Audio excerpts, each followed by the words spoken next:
Shwmae, sut ydych chi? Dwi'n gobeithio ydych chi'n saff yn iach. Diolch yn fawr am eich ymuno â mi yn y fideo hwn. Fel arfer, dwi'n mynd i barhau oddi wrth y fideo olaf yn y datblygiad o'r wefan app, GemStoriAp.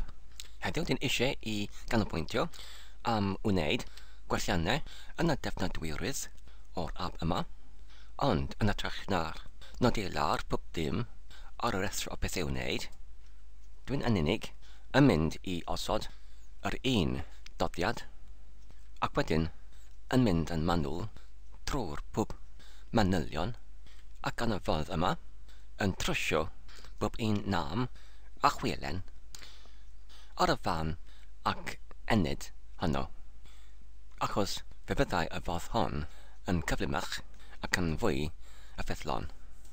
A dyma'r y dodiad ar gyfer hyn ar yr llinell 4 o'r ffel ar y dde ochr, sydd yn dweud gwellau defnyddwyrydd a chwilota am bob man. Ac fe fydd hyn yn barhaus. Y gyntaf beth dwi'n sylwi arno ydy'r y botwm alosodi, yr app sydd wedi ei torwyd dros dwy llinell. Felly, dwi'n yn gallu gosod yr tagiau ar gyfer peidio a torri dros llinell o gwmpas yr botwm ar y llinell 79. A dyma'r canlyniad. Ond nawr dwi'n meddwl mae'n ein gwasgu y teitl yn rhy bell i'r ochr chwith. Felly dwi'n mynd i cadw y tagiau ar gyfer y paid i dorri dros llinell, ond dwi'n mynd i cytogi yr testyn yn y botwm i'r unig un gair, a dyma'r canlyniad sydd yn edrych yn well yn yr agwedd o'r defnyddwyrydd. Y ail peth sydd dwi'n yn meddwl fe fyddai yn well ydy i symud y botwm nesaf i'r gwelod o'r tudalen i arwain y defnyddiwr os ydy ar yr device symudol i sgrolio i lawr i olygu ar y geriau i gyd ar y tudalen. A dyma'r llinell ar gyfer yr botwm nesaf ar y llinell 81. Dwi'n gallu yn ei torri fe fel hyn, ac wedyn i bastio fe dan y tag ar gyfer y rhanniad ar y llinell 107 fel hyn.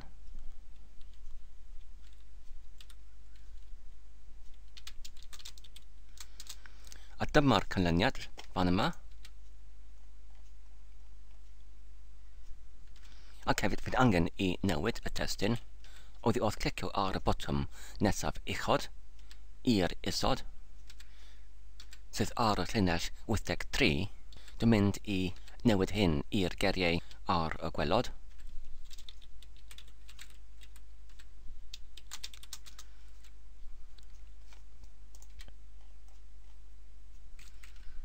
Felly nawr, dwi'n yn barod i alosodi yr wefan app hon ac i dechrau cylchro newydd fel hyn. Ond nawr, ar gyfer y digwyddiad alosodi, mae'n ein bwysig i fodrwyo i'r tudalen am well, a dyma'r cod tarddiad ar gyfer y botwm dechrau cylchro ar y cam 3. Mae'n ein galw ar yr ffwythiant tudalen nesaf yn y ffel JavaScript, ac ar gyfer y parametr mae'n ein rhoddi neu trosodi y llwybr i'r index.php yn unig heb y parametrau. Felly yn yr ffwythiant alosodi, rydyn ni'n gallu gwneud yr un peth fel hyn. Ac wedyn, os ynt nawr yn clicio ar y botwm, a dyna fe, a ddangosodd y neges yn llwytho yn unededig. Nawr, dwi'n gallu bachau profi yr app fel defnyddwr yn prawfholi ar gyfer yr defnyddwyrydd a defnyddio'r gyfrgarwch o'r app am bob agwedd gwneuthurwy ac hefyd yn chwilota am bob man. Fan yma ar y tudalen gyntaf, neu tudalen cam 1, dwi'n yn barhau i dewis y geiriau sydd yn wyddybus i mi fel abad, abadaeth, abades, abatir, abati, aber, aberth, aberthged, aberthiad, aberthol, aberthi, abethwr, aberi, abiec, abladol, abledd, absen, absenol, absenni, absenol, absenoldeb, absolute, abwyd, abwydiad, abwydo, academaidd, academi, ac nawr dwi'n gallu clicio ar y botwm nesaf. A dyma'r rhestr o eriau sydd yn anwybydus i mi. Ac felly, yn y cyfamser, os mae unrhyw chwilen, neu nam, neu gwelliant sydd dwi'n ddim yn gallu ei teclynu neu trecynnu yn uniongyrchol, dwi'n yn gallu ei nodi lawr yn y rhestr o bethau i'w wneud ar gyfer yn hwyrach. Fel hyn, dim ond nawr, sylwais i, efallai, nid oedd y 50 o eriau ar y dudalen gyntaf yn digon, gallai y sefyllfa yn digwydd lle mae does dim digon o eriau sydd yn ymwybydus i mi. Felly, dwi'n eisoes mewn nosod y proffoliad i gyfyngu y mwyaf o eriau gwybydus i'r 20, ond mae'n angen y rhif hyn i fod y nifer o eriau ar y dudalen gyntaf yn namin 20 sef y rhif ar gyfer yr ymarfer i ffurfio brawddegau allan ohonynt. Felly, mae angen os ydy'r nifer ar y tudalen yn 50 i fod yn 50 namin 20 sef 30. Hefyd, dwi'n yn sylwi y fod y cyfamswn o eriau yn y adnodd data yn parhau i fod yn rhy enfawr. Ar y foment, mae'n niferu dros 33,000. Felly, fe allem ni yn parhau i dynnu mas geriau oddi wrth rhestr hwn. Dwi'n sylwi geriau enghraifft gyda'r terfyniadau penodol fel y terfyniadau fel wr yn y gair absenwr neu abwydwr, achos os rydyn eisoes yn gwybod y berfau lle mae y geriau hyn yn tarthu allan ohonynt, yr un yn y llafar benyddiol yn eisoes ffurfio yr enwau sydd yn terfynu gyda'r awdodiad wr allan ohonynt, efallai yn hunan symudol ac yn anwybodol hefyd. Mae'r un achos yn cymwysio yn ôl dodiadau eraill fel iad yn y gair abrediad ar y llinell 5, ac dwi'n yn gallu meddwl am y terfyniad hefyd sef iedig fel yn y gair absenoriadig, ond pan dwi'n edrych ar y gair gyda'r awdodiad is yn y llinell 11 ar gyfer y gair absenus, dwi'n meddwl y fod yr awdodiad hwn yn ychydig yn fwy prin ac anghyffredinol yn gymharol i eraill fel wr neu iad neu iedig. Felly, ar gyfer y gwelliant nesaf, dwi'n yn gallu mewn nosod rhywbeth fel hyn. Oddi wrth yr ega data i dynnu mas terfyniadau gyffredinol a rhai ffurfwyd yn hunanweithredol yn llafar benyddiol fel gysylltnod wr, gysylltnod iad, gysylltnod iedig, ond nid fel gysylltnod is ac ati. Nawr, os ni clicio ar y botwm nesaf, a dyna ni, yn uniongyrchol, dwi'n yn sylwi a fod yr botwm dechrau cylchdro wedi ei holli ar y ddwy llinell, ac hefyd dwi'n yn sylwi a fod y dyddiad ar y gwelod yn ychydig yn edrych yn dryslyd gyda'r cymysgiad o'r iaith Gymraeg a Saesnig, ac hefyd gyda'r gwybodaeth sydd ddim yn eithriadol o defnyddiol neu berthnasol fel yr gregus amser Greenwich, sydd yn tynnu sylw oddi wrth y testyn blwch.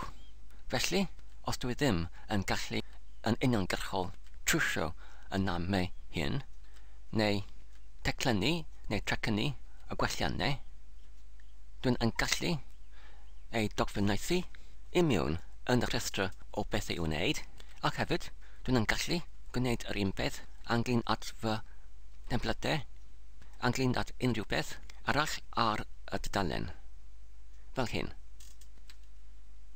A dyna ni, yn gyntaf, mae'r botwm dechrau cylchdro holtwyd rhwng y dau llinell.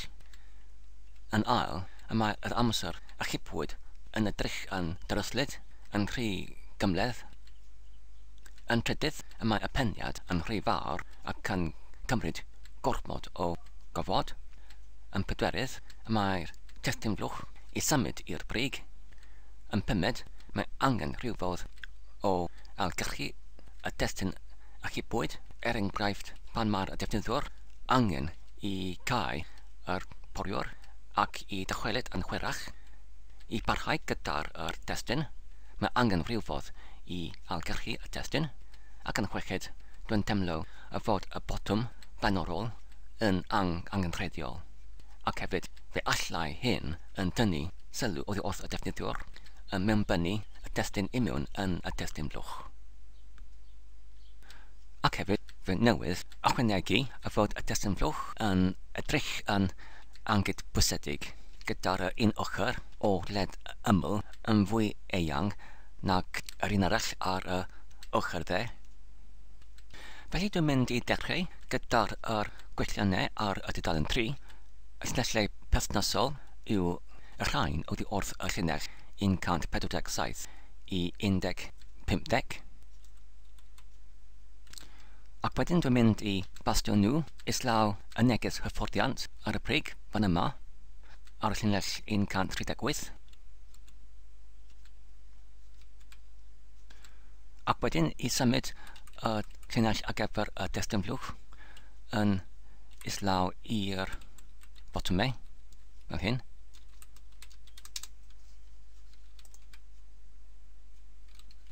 Wedyn, i warhadd y testyn yn y botwm dechrau cylchdro yn hollti, dwi'n mynd i osod y botwm i mewn yn yr tagiau i beidio a torri dros llinell, fel hyn.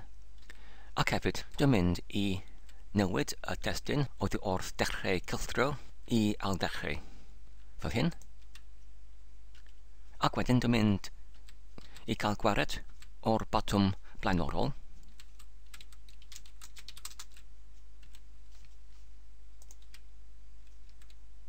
Ac hefyd, ar gyfer y trydydd dudalen, does dim angen ar gyfer y peniad gyda'r teitl o'r app, felly dwi'n mynd i sylwebu mas fe, fel hyn.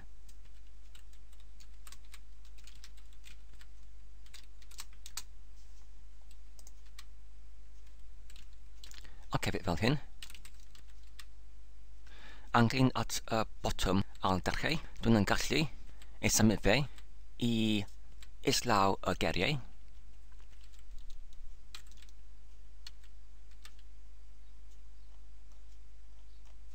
Ac hefyd yr un peth ar gyfer yr botwm llawrwytho.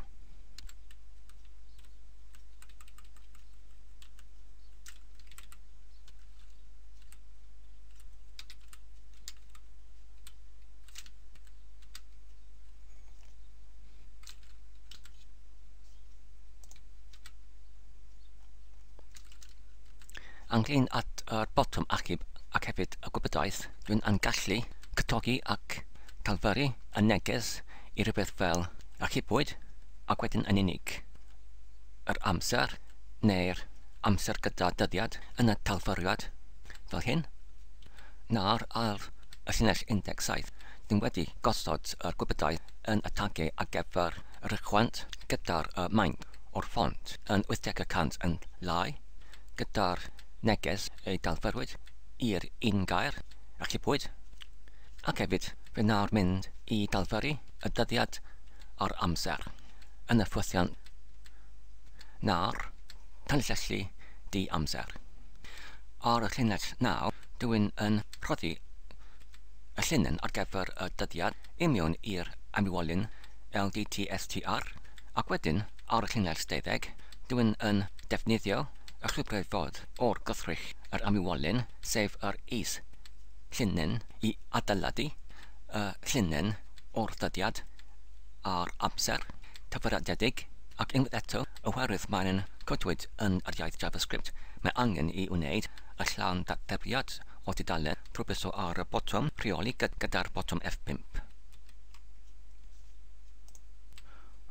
Wedi ychydig o'r achwiliad, darganfiad i roedd yr neges gwell yn diffiniwyd yn arddangos oherwydd y defnyddiad o'r agwedd air gyda'r adeiladiad o'r llinyn dychweledig. Felly nawr, os dwi'n yn rhoddi y canlyniad o'r adeiladaeth o'r llinyn i mewn i'r amwolyn, ac wedyn yn dychwelyd yr amwolyn hyn ar y llinell 19, nawr, os dwi'n yn llawn datblygu, mae'r hyn yn digwydd. Does dim byd o'i le amdano fe. Nawr, i wneud yr testyn flwch yn edrych yn fwy gybwysiedig gyda'r lled ymylon yn cyfartalu, dwi'n yn gallu clicio mewn ar yr gwrthrych ac wedyn de-clicio ar y recordyn ac wedyn clicio ar yr dewisiad archwilio. A dyma'r gwynebedd ar gyfer yr testyn flwch gyda'r ardal yn yr lliw gwyrdd, yr ardal ar gyfer y bombas. Fel das chi'n gweld, mae'r ardal ar gyfer y gwrthrych go iawn yn y lliw glas, y bombas yn y lliw gwyrdd, y ffin yn y lliw gell golau ac yr lled aml yn y lliw gell tywyll.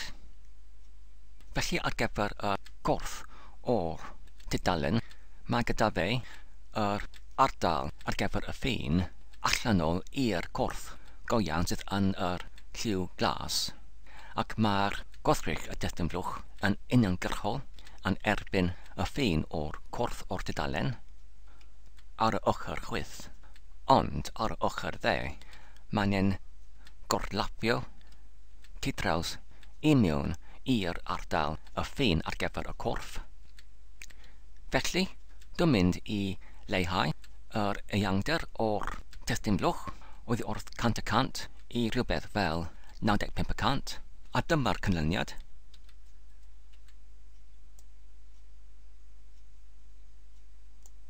Ac dwi'n meddwl mae'n hyn yn edrych yn ddigon da ar gyfer nawr, ond dwi'n mynd i osod y tag HTML ar gyfer yr toriad llinell i gwahardd y rhestr o eriau i ymuno ar yr un llinell fel y testyn blwch, dim ond yn achos.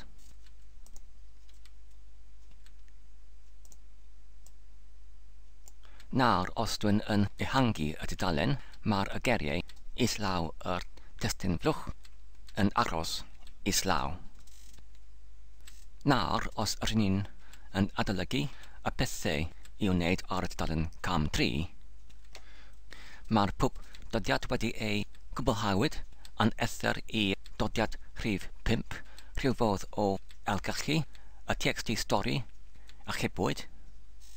Felly ar gyfer hyn, dwi'n yn mewnbynnu y testyn i mewn yn y testyn flwch nawr, ac mae'r testyn yn arddangos yn yr tab cymwysiad yn adoddiad XSA TXT stori.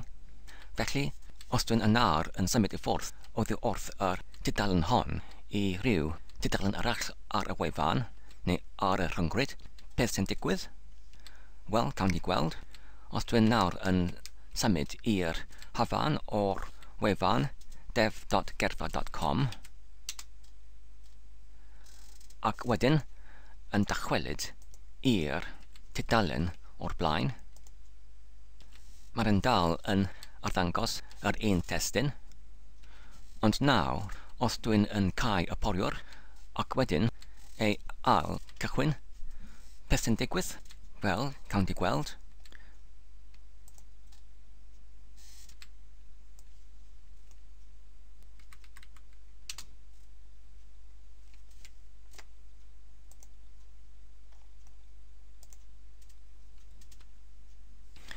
rydyn ni'n colli y holl data I gyd, ac hefyd, oherwydd mae'r ffwythiant I achub oddi wrth yr testyn blwch i'r leol y storfa yn rhedeg pob 10 eiliad, os ydy'r testyn blwch yn gwag, mae'r hyn yn gor ysgrifennu dros y data ar gyfer yr XSR stori, ac yna'r, os rydyn ni'n edrych ar yr doddiad yn y tab cymwysiad, mae'r hyn yn gwag, ac hefyd mae'r XSR gwybodus hefyd yn hollol gwag. Felly, ar y rhestr o bethau i'w wneud, dwi'n mynd I dileu y 5 pwynt ar y llinell 6, achos dwi'n wedi creu dodiad newydd ar y llinell 7, sef tudalen 3 ac 1, angen I creu rhyw fath o adeiladaeth ar gyfer y swyddogaeth pan mae'r defnyddiwr yn cau y poriwr I hunan weithredol arwain hyd at y trydydd tudalen os nid eto yn clicio ar y llawrwytho fotwm. Nawr, dwi'n yn gallu symud y dodiad ar y llinell 6 i'r adran cwblhawyd, fel hyn.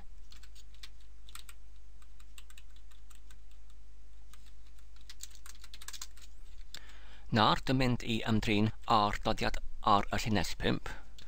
Nawr, ar yr llinell lle 174 I 176, dyn wedi ychwanegu y 3 ffrawfholiad newydd ar gyfer yr dyfyniad o'r gair, os ydy y gair yn terfynu yn wr, iad neu iedig, I tynnu mas yr gair hwn ar gyfer y rheswm eisoes ei crybwyllwyd.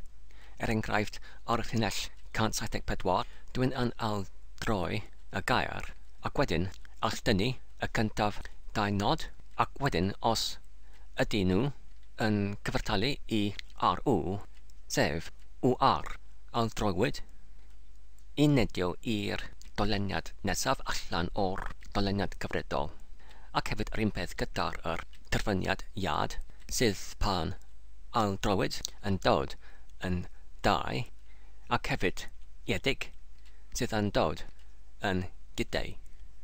Fel o'r blaen, fydd angen I alenwi yr egadata.php fel hyn, ac wedyn dateblu y cyntaf dudalen, anghlyn at yr neges gwach ar yr poriwr, roedd y prawfholiad newydd yn diffyg y cae crwm fach fan yma,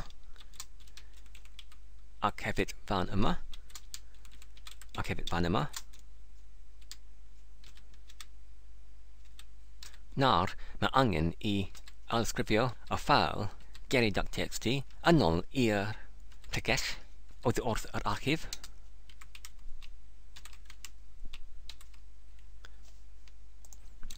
Ac profi unwaith eto.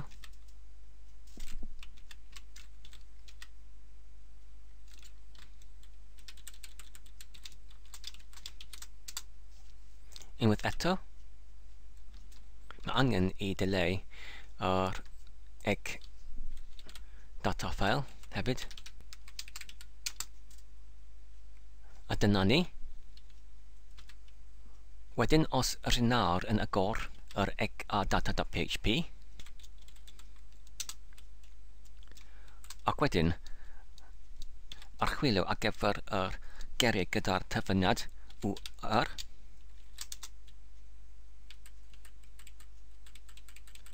mae'r hwyrau yn dalbodoli, ac mae'r hyn oherwydd mae'r alchambarth o'r prawfholiad yn anghywir fan yma. Nawr, os rydyn ni'n yn profi unwaith eto,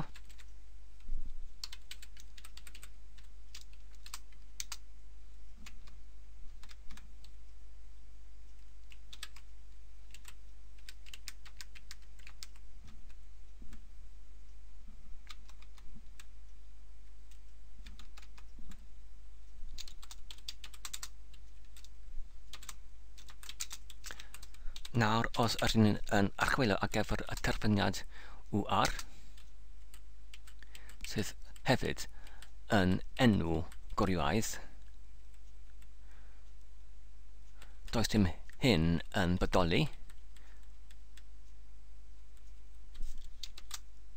ac hefyd ar gyfer yr terfyniadiedig neu yr terfyniadiad. Mae'r terfyniadiad yn bodoli, ond nid fel yr enw gwriaidd, ac hefyd mae'r terfyniadiedig ddim yn bodoli o gwbl.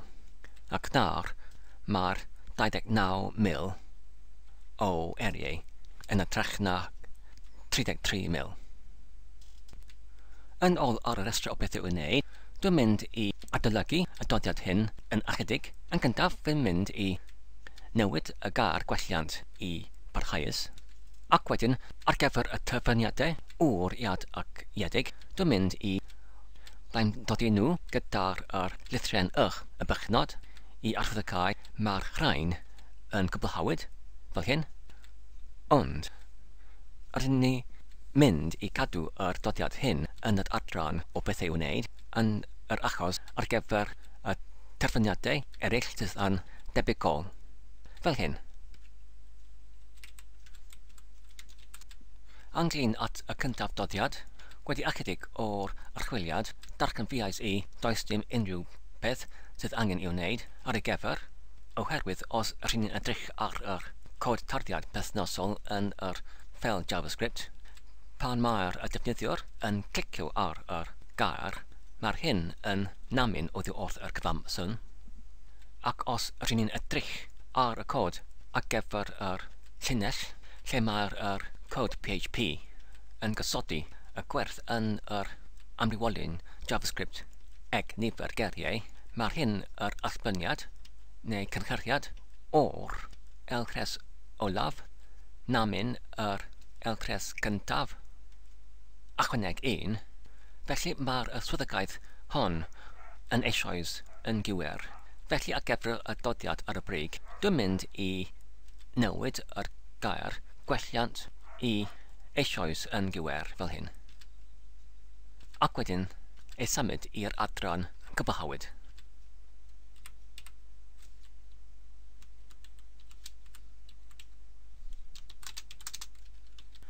Nawr, ynglŷn at y swyddogaeth ar y brig o'r rhestr o beth i'w wneud, sef tudalen 3 ac 1, adeiladedd rhyw fath o swyddogaeth pan mae'r defnyddiwr yn cael aporiwr i hunan weithredol arwain hyd at y trydydd tudalen, os nid eto yn clicio ar y botwm lawrwytho. Ar gyfer hyn, os rydyn ni'n gwneud rhyw fath o'r arbrawf, yn gyntaf os rydyn ni'n mynd i'r trydydd tudalen fel yn ei defnyddio yn arferol, i dechrau os rydyn ni'n gallu alusod yr app, a dyma'r data yn y tab cymysio wedi ei dilewyd i gyd. Wedyn os rydyn naw yn gallu dewis y geiriau sydd yn wybodus, ac wedyn clicio ar y botwm nesaf, a wedyn clicio unwaith eto ar y nesaf, ac wedyn mewnbynnu rhyw fath o testyn i mewn yn y testyn blwch fel hyn.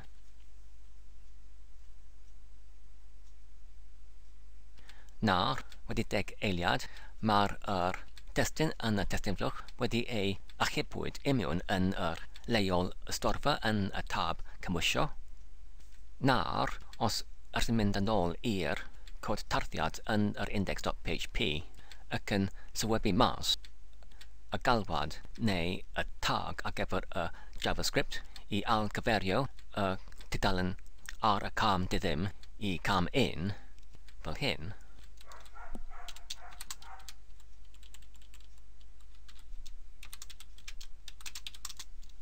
fel yr arhoso y tudalen cam 1 ar y neges yn llawrwytho atalog aroswch, ac nid yn symud i'r tudalen cam 1, ac nawr, os rydyn ni'n cael y porwr fel hyn,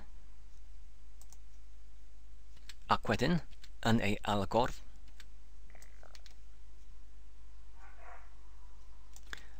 ac nawr morliwio i'r app fel hyn, ac mae'r tudalen ar y cam diddym yn aros ar y neges yn llarwytho a tylwg aroswch. Nawr, os ydyn ni'n edrych ar y data yn y leol ystorfa yn y tab cymwysiad, mae'r unwedd data yn dal yn bodoli. Oddi wrth yr abrawf hwn, dwi'n meddwl, ydyn ni'n gallu adeiladu y swyddogaeth i hunan weithredol arwain hyd at y trydydd dudalen gyda'r testyn oddi wrth yr dodiad XSA.txt stori yn hunan symudol llenwi yn y testyn fwlch. Trwy'r yn cyntaf, prawf holi ar gyfer y bodoliaeth o'r data yn y doddiad hwn, ac os ydy i hunan weithredol mewn osod fe i mewn yn y testyn fwlch, ac yn ail, pan mae'r defnyddiwr yn clicio ar y botwm llawrytho i dileu y data hwn. Fel hyn. Felly yn yr cod tarddiad, yn y cam dyddym, yn y ffwythiant ar gyfer y gosod amseru mas, dwi'n mynd i mewnosod y prawfholiad ar gyfer y bodoliaeth o'r XSA.txt stori, fel hyn. Nawr mae'n dweud ar gyfer y ffwythiant hunan symudol i gyrchu y testyn oddi wrth yr XSA.txt stori oddi wrth yr leol ystyrfa ac yn ei rodi i mewn i'r amrywolyn l.txt stori os ydy y gwerth nid yn nôl ac hefyd nid yn gwag i arwain y defnyddiwr i'r dudalen ar gyfer y cam 3 gyda'r y data oddi wrth yr leol ystyrfa ar gyfer XSA gwybodus. Ond os rydyn yn dadansoddi yr cod ar gyfer y cam 3 yn ddirwedd, mae'n disgwyl ar gyfer yr parametr rhesau sydd yn cynnwys y rhifau menygau ar gyfer y geriau sydd yn anwybodus. Felly mae angen i drwsio y llinell hon ar y 79 i newid y parametr oddi wrth XSA gwybodus i rhesau fel hyn, ac wedyn i newid y leol ystorfa i XSA anwybodus fel hyn. Nawr mae angen i sylwebu mas y cod tarddiad hyn, fel hyn.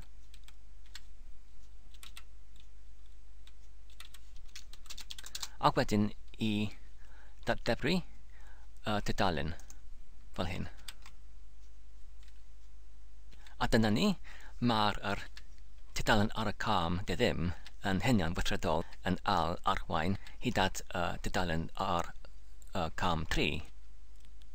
Ond, oherwydd mae'r dudalen hon yn hunan symudol yn achub y testyn fwlch pob 10 eiliad, wedi y gyntaf 10 eiliad roedd yr testyn oedd wedi ei achub yn yr XSA.txt stori nawr wedi diflannu, ond yr unig gallu ei lenwi fel hyn.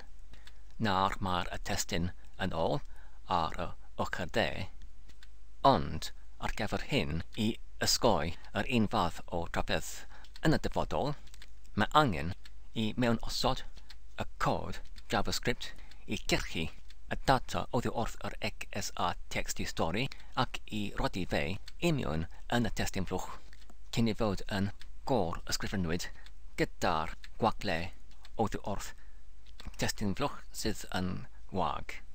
Felly, dwi'n mynd i mewnosod y cod JavaScript angenrheidiol fan yma dan y llinell 146 fel hyn. A dyna fe, i mewn yn yr amrywolyn PHP $l_HTML_str, dwi'n yn mewnosod y tagau ar gyfer yr JavaScript, ac yno fe dwi'n yn mewnosod y ffwythiant i osod yr amseru mas ar gyfer y ffwythiant hyn i digwydd wedi 500 milieiliad. Y rheswm ar gyfer hyn yw i caniatáu ychydig o amser i digwydd ar gyfer yr cod HTML i llwytho.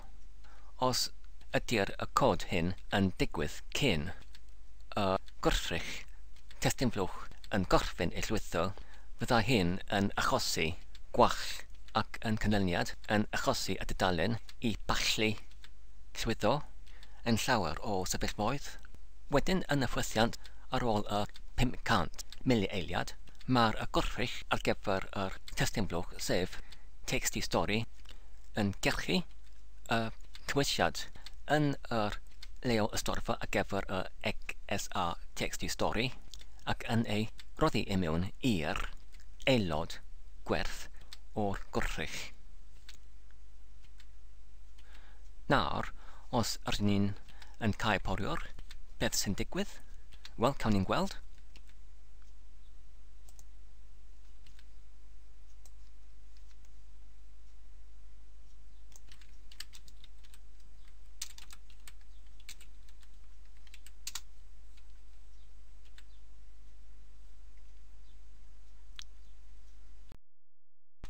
Wel, mae'r yswyddogaeth newydd yn gweithio yn uniongyrchol heb unrhyw trafferth.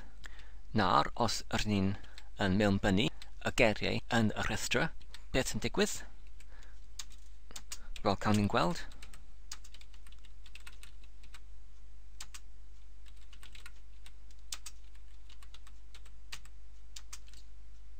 Wedi ambell o eriau, mae'r testyn yn cael ei achubwyd pob 10 eiliad i mewn i'r leo ystorfa XSA TXTStory heb unrhyw trafferth, ond nid ydy y geiriau mewnbynwyd yn cael ei thynnu mas oddi wrth y rhestra yn isod fel dylent. Felly mae angen i Chwilota ar gyfer yr chwilen hon. Yn y tab ar gyfer y rheoli fwrdd, does dim gwach yn arddangos yn either i'r testyn sydd yn dweud yn diffynwyd pob 10 eiliad. A dyna ein cyntaf edrywydd neu ein cyntaf trywydd.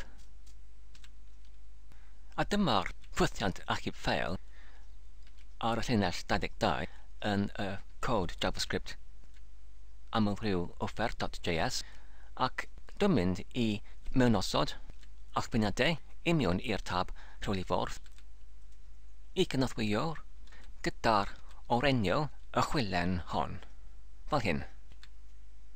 Dwi'n wedi mewnosod y llwybrau i gofnodi i'r gwrthrych rheoli fwrdd y rhifau 1, 2, 3, 4, 5, 6 ac felly mae angen i llawn dadebru fel hyn.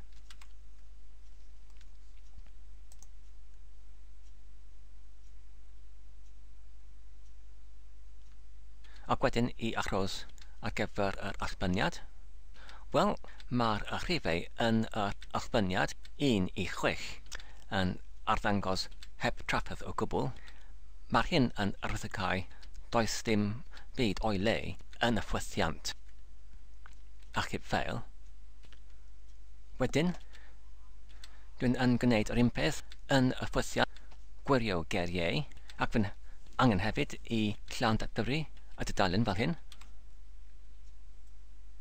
Nawr, mae'r allbyniad yn y tab rheoli fwrdd yn dangos mae'r cod yn y ffwythiant gwirio geiriau yn digwydd neu anrhedig heb unrhyw beth o'i le hyd at y rhif 5. Felly dwi'n mynd i parhau yn yr un fodd hyd at y rhif 9 ac wedyn i llawn dadebru hefyd.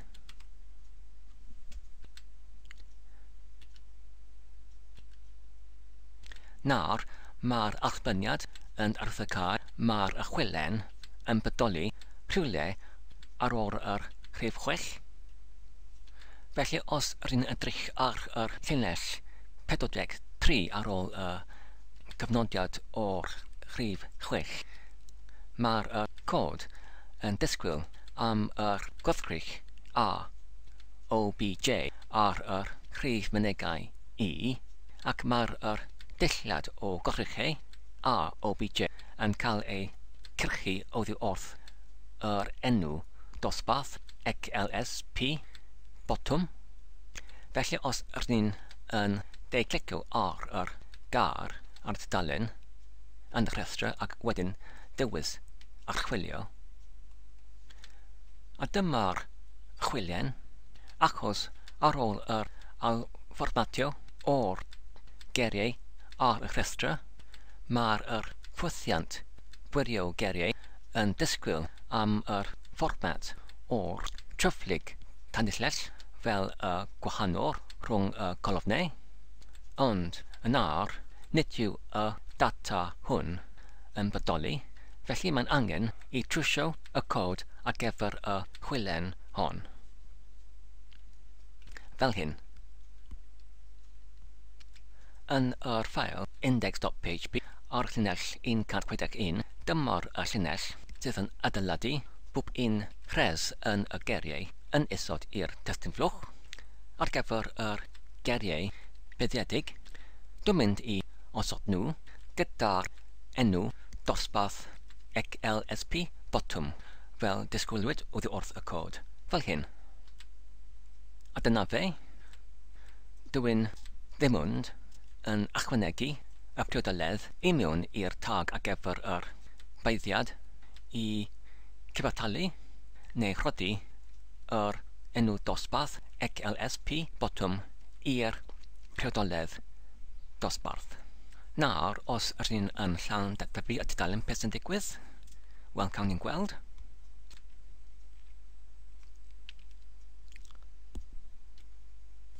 Wel, wedi deg eiliad, mae'r geriau yn buddiedig yn diflannu, ond nid y gweddill o'r llinell. Wel, dyma'r datrysiad arall lle dwi'n yn cynnwys y holl rhes o gar ac hefyd yr manylion i mewn yn yr tag rychwant gyda'r priodoledd dosbarth gyda'r enw dosbarth lcsp bottom, ac wedyn yn yr cod JavaScript dwi'n yn defnyddio y patrwm mynediad rheolaidd ar gyfer y tag buddiedig ac hefyd yn cae ar y llinell 48 ac wedyn ar y llinell 50 dwi'n yn newid y colofn i fod yr ail yn yr archbliniad oddi wrth yr holltiad ar y llinell 48. Felly, dyma'r canlyniad.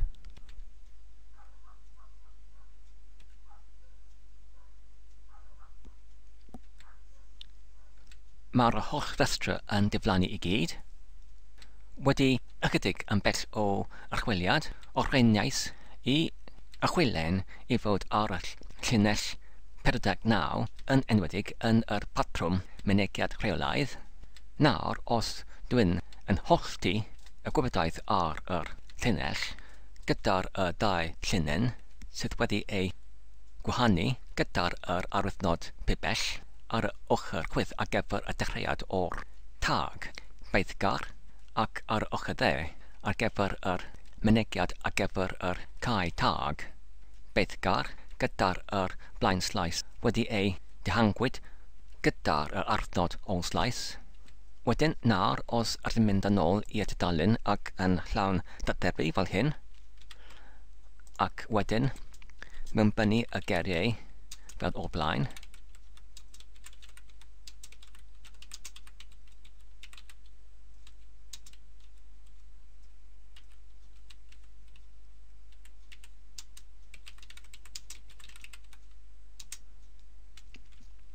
a dyna ni, mae'r geriau sydd wedi ei mewnbynwyd yn diflannu i gyd.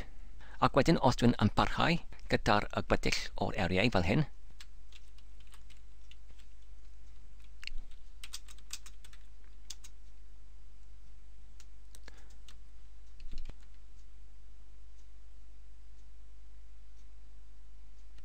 ac nawr mae'r geriau wedi diflannu i gyd, ac os dwi'n nawr yn clicio ar y botwm llawrwytho,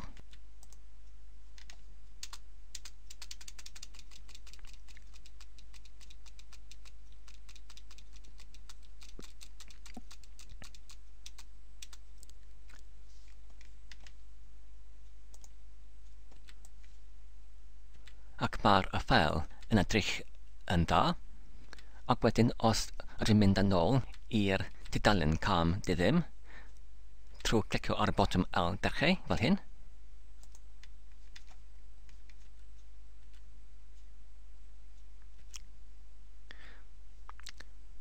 Nawr, beth sy'n digwydd yw, pan dwi'n yn clicio ar y botwm al dechrau, oherwydd yr amsymeg ar y tudalen cam dy ddim, mae'n synhwyro mae'r data yn yr lle ystorfa XSR story, ac oherwydd hyn, mae'r tudalen cam dy ddim yn cyferio y tudalen sydd ymlaen i'r tudalen cam 3, fel hyn yma,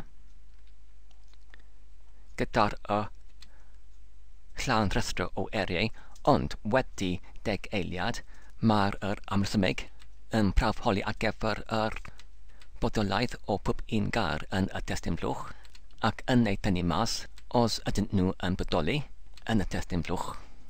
Felly, beth sy'n angen i digwydd nawr yw pan ydy'r defnyddiwr yn clicio ar y botwm al dechrau ar yr tudalen cam 3 yn unig i dileu data sydd yn leol ystorfa ar gyfer XSR story.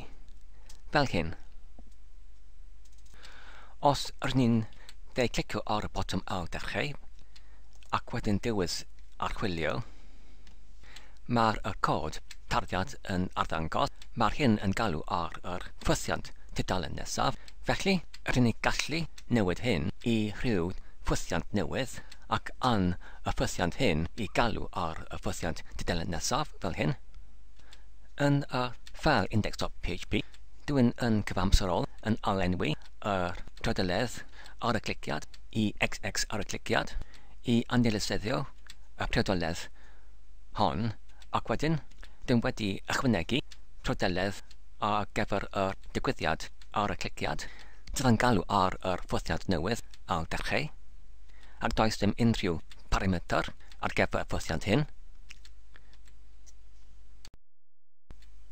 Ac yn y ffeil JavaScript aml rhyw offer.js, dwi'n wedi creu y ffwythiant al dechrau gyda'r un cod tarddiad fel o blaen oedd imiwn yn yr tag rhychwant ar gyfer y botwm ar gyfer yr digwyddiad ar y cliciad, sef i galw ar y ffwythiant tudalen nesaf gyda'r parametr i'r tudalen ar gyfer yr cam dy ddim. Ond nawr, dwi'n mynd i'n ychwanegu y cod i dileu oddi wrth yr leol ystorfa adroddiad XSR story fel hyn. Felly, os rydyn llawn datblygu fel hyn, ac wedyn clicio ar yr cymwysiad, ac wedyn llawrwytho,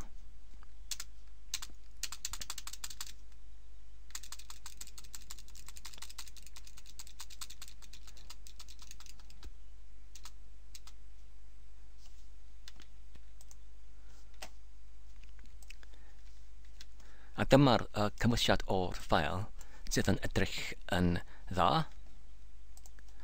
Ac wedyn, os rydyn ni nawr yn clicio ar y botwm al dechrau, fel hyn, a dyna tudalen ar gyfer y cam 1 gyda'r sypen o eriau newydd yn dechrau gyda'r absolfenni hyd at archwm, ac mae'r gwerth yn doddiad XSR defnyddiwyd yn 32. Felly, os rydyn nawr yn parhau i defnyddio yr app hwn fel defnyddiwr cyffredinol, ac wedyn os dwi'n yn clicio ar y geiriau sydd yn wybodus i mi, fel y bwydo, y bwyd, academaidd, academi, acen, acenod, aceni, aceni,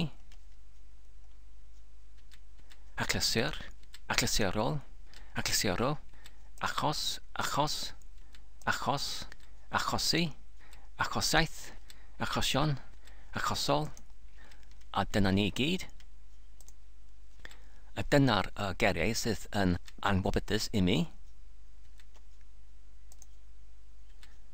Ac nawr, os dwi'n yn mewnbynnu y geiriau yn isod yn y rhestr, fel hyn,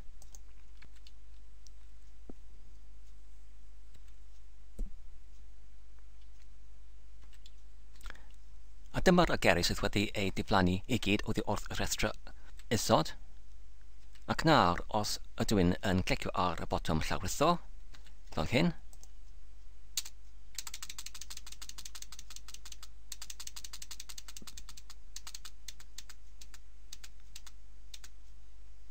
nawr mae'r XSA defnyddiwyd wedi adnewyddu i 60, ac imiwn yn y ffail mae'r cymwysiad yn edrych yn dda, ac os ydyn nawr yn cael y poriwr fel hyn, ac wedyn yn ei alagor, ac wedyn yn morllywio i'r app, ac mae'r app yn arwain hyd at y tudalen ar gyfer y cam 3 gyda'r testyn oddi wrth yr XSA texty story yn hunan symudol ei arddangoswyd yn y testyn flwch. Nawr, os rydyn ni'n clicio ar y botwm al dechrau, a dyma'r cylchdro newydd gyda geriau newydd, gyda'r XSA defnyddwyr newydd yn dechrau gyda'r rhif 60, gyda'r eri yn dechrau gyda'r eglysur i'r achydol. Felly, yn ôl i'r rhestr ar gyfer y bethau i'w wneud, ynglyn at y dodiad ar y brig, sef rhyw fath o swyddogaeth, pan mae'r defnyddiwr yn cael y poriwr i hunan weithredol arwain hyd at y trydydd tudalen, yn cynnwys i prawfholi ar gyfer bodolaeth o XSA Texty Story ac hefyd i dileu XSA Texty Story pan clicio ar y botwm llawrytho rydyn ni nawr yn defnyddio y botwm ar dechrau yn ytrach na'r botwm llawrytho. Wel, dwi'n meddwl mae'r gweithrediad hyn wedi ei cwblhawyd, felly rydyn ni'n gallu ei symud i'r adran ar gyfer y rheini fel hyn.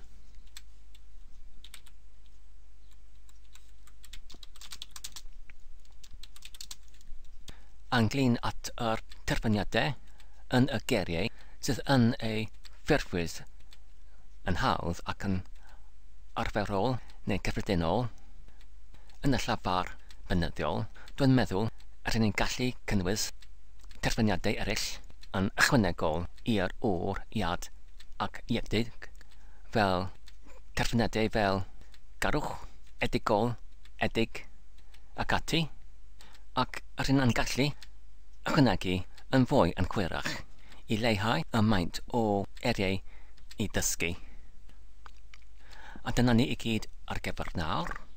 Fel arfer, mae angen i gefnu i fyny neu arbed ar gefn. Yn gyntaf dwi'n mynd i dileu y dau ffeil gyda'r blaendodiad tryfflig X fel hyn. Ac wedyn dwi'n mynd i ailsgrifio y ffeiliau i gyd yn y cyfrifiadur cyfredol ar gyfer yr iddyl, fel hyn.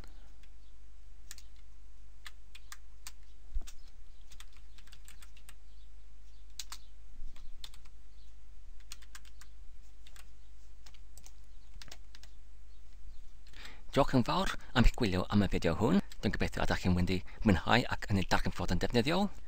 Tan y tro nesaf, cadw saff ac yn iach, a hwyl.